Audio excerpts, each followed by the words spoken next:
Assalamualaikum warahmatullahi wabarakatuh. Alhamdulillahi rabbil alamin. Wassalatu wassalamu ala ashrafil anbiya'i wal mursalin Sayyidina Muhammadin wa ala alihi wa ashabihi ajma'in. Faqala Allah ta'ala fi kitabihil karim ba'da a'udzu billahi minasyaitonir rajim. Ya ayyuhalladzina amanu taqullaha haqqa tuqatih wa la tamutunna illa wa antum muslimun. Hadirin jamaah rahimakumullah. Hari ini hari Rabu tanggal 27 bulan Mei 2020, masih di awal Syawal 1441 Hijriah. Kita lanjutkan pembahasan tentang Zuhur Al-Mahdi, dan kali ini kita membahas tema penenggelaman pasukan di Jazirah Arab. Ya. Kita lihat hadisnya, ada 3 hadis yang akan kita lihat. Yang pertama disebutkan فَيُبَيِّعُونَهُ بَيْنَ الرُّكْنِ وَالْمَقَامِ وَيُبْعَثُ إِلَيْهِ بَعْثٌ مِّنْ أَهْلِ الشَّامِ فَيُخْسَفُ بِهِمْ بِالْبَيْدَاءِ بَيْنَ مَكَّةَ وَالْمَدِينَةِ. Artinya, kemudian ya, orang-orang dari ahlu Makkah itu membaiat Al-Mahdi di suatu tempat antara rukun, yakni Hajar Aswad, dan Maqam Ibrahim, jadi di depan pintu Multazam. Lalu dikirimlah suatu pasukan dari penduduk Syam, tetapi pasukan itu justru dibenamkan, ditenggelamkan Allah di Al-Baida, suatu gurun pasir antara Mekah dan Madinah. Ya. Ini hadis pertama, hadis riwayat Abu Daud. Ya. Hadis yang kedua disebutkan, sayaudu bihadzal baiti ya'ni al-Ka'bata qaumun laysat lahum man'atun wala 'adadun wala 'uddatun yub'atsu ilaihim jayshun hatta idza kanu bi bayda'a min al-ardi khusifa bihim qala Yusuf wa ahlu syami yawma idzin yasiruna ila Makkah faqala Abdullah ibn Safwan amma wallahi ma huwa bihadzal jaysh. Artinya, bersabda Rasulullah SAW, suatu kaum akan berlindung di rumah ini, yaitu Baitullah Ka'bah. Mereka tidak memiliki pelindung, proteksi, imunitas. Mereka tidak memiliki jumlah signifikan maupun senjata. Ya, mereka tidak bersenjata. Suatu pasukan dikirim untuk menyerang mereka. Saat pasukan itu berada di Baida, suatu padang pasir bumi, pasukan itu dibenamkan ke dalam bumi. Yusuf berkata, saat itu ahlu Syam tengah bepergian menuju Makkah. Abdullah bin Safwan berkata, demi Allah, mereka bukanlah pasukan yang dimaksud. Sedangkan hadis yang ketiga berbunyi, la ya'ummanna hadzal baita jayshun yaghzunahu hatta idza kanu bi bayda'a minal ardi yukhsafu bi awsatihim wa yunadi awwaluhum akhirahum thumma yukhsafu bihim fala yabqa illa asyaridu alladhi yukhbiru anhum. Artinya, Baitullah ini akan dituju oleh suatu pasukan untuk diperangi. Saat mereka tiba di suatu padang pasir bumi, pasukan ini dibenamkan di bagian tengahnya, bagian depan memanggil bagian belakang, lalu mereka semua dibenamkan. Tidak ada yang tersisa selain seseorang yang melepaskan diri, yang mengabarkan tentang mereka.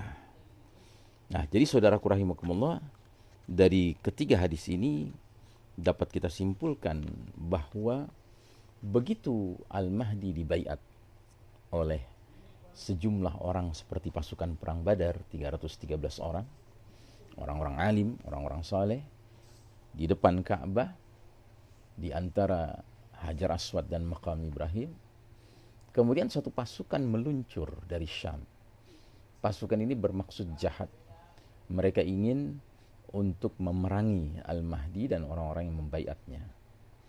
Tetapi pasukan ini ketika sudah melewati Madinah, belum sampai ke Mekah, tiba-tiba pasukan ini Allah benamkan ke dalam bumi.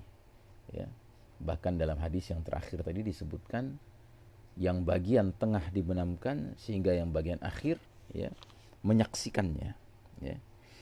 Nah, sehingga tidak ada yang tersisa selain seseorang yang selamat, dan orang inilah yang memberitakan kepada masyarakat luas apa yang telah terjadi. Nah, saudaraku rahimakumullah, kita kembali lagi ke hadis yang paling awal. Disebutkan dalam hadis yang paling awal itu, sesudah terjadi pembenaman pasukan di gurun pasir antara Mekah dan Madinah itu, disebutkan oleh Nabi SAW, فَإِذَا رَأَى النَّاسُ ذَلِكَ أَتَاهُ أَبْدَالُ الشَّامِ وَأَصَائِبُ أَهْلُ الْعِرَاقِ فَيُبَايِعُونَهُ بَيْنَ الرُّكْنِ وَالْمَقَامِ. Disebutkan, apabila manusia melihat kejadian itu atau mendengar kabar tentang kejadian itu, maka Abdalus Syam, orang-orang Abdal dari Syam, orang-orang saleh dari Syam, dan Asaibu ahlul Irak, ya, orang-orang baik dari penduduk Irak, berdatangan untuk membaiat Al-Mahdi antara Hajar Aswad dengan Maqam Ibrahim. Masya Allah. Jadi saudaraku rahimakumullah, peristiwa pembenaman pasukan di Jazirah Arab inilah yang dinilai, yang dipandang sebagai peristiwa yang juga sangat penting karena termasuk min alamatil kubra, termasuk di antara tanda-tanda besar kiamat, yaitu khasfun di Jaziratil Arab, pembenaman pasukan di Jazirah Arab, ya. Pembenaman bumi di Jazirah Arab, ya. Dan ternyata pembenaman bumi di Jazirah Arab ini adalah pembenaman yang secara spesifik membenamkan pasukan. Dan ketika peristiwa ini tersiar, terkabarkan, termasuk ada orang yang menyaksikan peristiwa itu, maka sungguh orang beriman yang faham tentang akhir zaman segera meyakini dan menyadari bahwasanya Amirul Mukminin fi akhir zaman, pemimpin kaum beriman di akhir zaman, telah benar-benar hadir. Dan kehadirannya di Mekah. Karenanya disebutkan setidak-tidaknya 2 wilayah dari Syam dan dari Irak, berdatangan mereka, ya, tanpa keraguan untuk membaiat Al-Mahdi baina ar-rukni wal maqam, antara Hajar Aswad dengan Maqam Ibrahim. Ada satu lagi hadis riwayat Imam Ahmad, disebutkan, bainama Rasulullah SAW mutajji'an fi baiti idha ihtafaza jalisan wa huwa yastarji' faqultu bi abi anta wa ummi ma sya'naka ya Rasulullah tastarji' qala jayshun min ummati yaji'una min qibali syam ya'ummuna al-bayta lirajulin yamna'uhu Allahu minhum hatta idha kanu bil bayda min dhil hijjah khasafa bihim wa masadirihim syatta. Artinya, dari Ummu Salamah radhiyallahu anha, istri Nabi SAW, dia berkata, suatu ketika Rasulullah sallallahu alaihi wasallam berbaring di rumahku. Tiba-tiba beliau duduk bersimpuh dan mengucapkan kalimat istirja, inna lillahi wa inna ilaihi rajiun. Aku bertanya, sungguh apa yang telah terjadi denganmu ya Rasulullah hingga Anda mengucapkan kalimat istirja? Maka Nabi SAW menjawab, sepasukan dari umatku, mereka datang dari arah Syam. Mereka menuju Baitullah untuk memerangi seorang laki-laki yang Allah lindungi dari mereka. Sampai ketika pasukan itu tiba di gurun pasir dari Zulhulaifah, mereka dibenamkan semuanya ke dalam tanah, sedangkan tempat asal mereka berbeda-beda. La haula wala quwata illa billah. Jadi mereka berasal dari aneka tempat, tapi mereka bersatu dalam satu maksud yang sama, dalam satu kesatuan pasukan yang sama, dan mereka bermaksud ingin memerangi Al-Mahdi dan orang-orang yang membaiat Al-Mahdi. Tetapi Allah Ta'ala punya rencana lain. Allah sudah menyiapkan rencana pembenaman pasukan ini di Jazirah Arab, yang sekaligus merupakan peristiwa pembenaman bumi di Jazirah Arab, yang merupakan salah satu dari 10 tanda besar kiamat, ya. dan satu dari 3 pembenaman. Ada pembenaman di timur, ada pembenaman di barat, dan ada pembenaman di Jazirah Arab. Pembenaman di Jazirah Arab ini justru menjadi satu peristiwa yang amat sangat penting karena dia menjadi indikasi yang sangat amat kuat tentang sudah hadirnya Al-Mahdi. Kita tidak tahu pada masa itu apakah internet masih ada, apakah teknologi canggih masih fungsional, masih berfungsi. Yang jelas, jika memang masih ada, tentunya umat Islam sedunia akan menyaksikan berita itu karena dia viral. Dia akan tersebar ke seluruh dunia.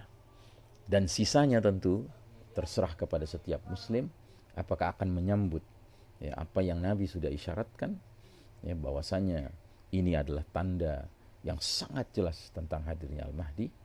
Sementara Nabi mengatakan kalau tanda-tanda kemunculan Al-Mahdi sudah hadir, apa perintah Nabi? Mari kita simak.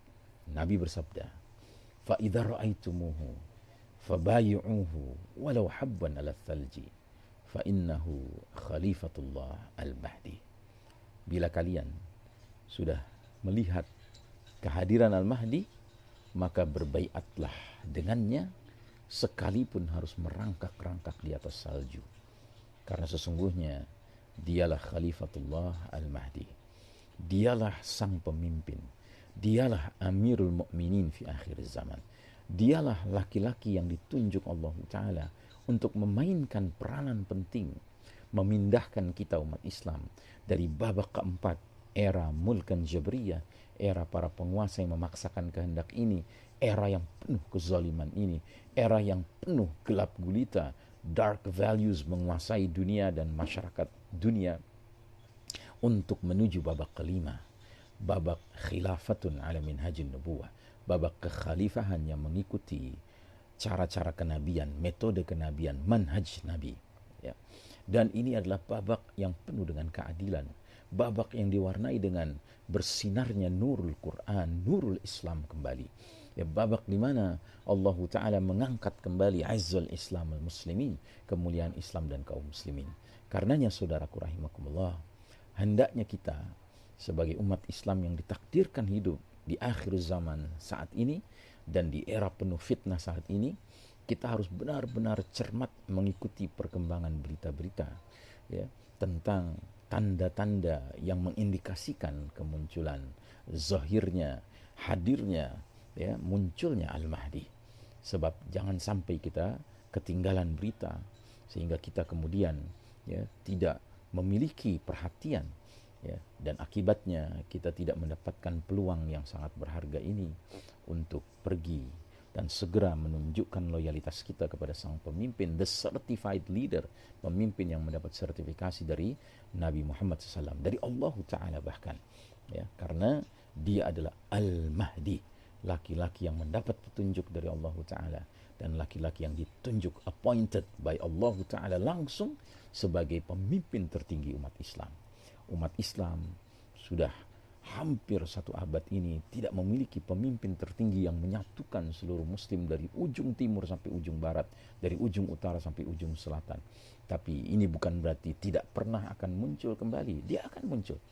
Karenanya Syekh Mubayyad dalam kitab Ensiklopedia Akhir Zaman sangat meyakini bahwa sang mujaddid, sang pembaharu di abad kita sekarang ini, tampak-tampaknya tidak bisa tidak adalah Al-Mahdi, Muhammad bin Abdullah, ya, namanya demikian kata Nabi, sebab kata Nabi dalam sebuah hadis, ya, seandainya dunia tinggal sehari, Allah akan panjangkan hari itu sehingga Allah hadirkan seorang laki-laki yang namanya mirip namaku, nama ayahnya mirip nama ayahku. Dialah Al-Mahdi. Yamla'ul arda qistan wa adlan kama muliat jawran wa zulman. Dia akan penuhi bumi secara merata dengan keadilan, sebagaimana sebelumnya bumi dipenuhi secara merata dengan kezaliman. Saudaraku rahimakumullah, akankah kita menyaksikan peristiwa itu? Dan jika pun Allah izinkan kita menyaksikan, akankah kita diizinkan Allah untuk bergabung dengan barisan itu? Semoga Allah waj'alna min jaisyil mahdi alladhina akhadhu ihdal husnayain ishkariman aw mutsyahidan. Ya Allah, masukkanlah kami ke dalam golongan barisan Al-Mahdi yang memperoleh 1 dari 2 kebaikan, hidup mulia di bawah syariatmu atau mati syahid. Assalamualaikum warahmatullahi wabarakatuh.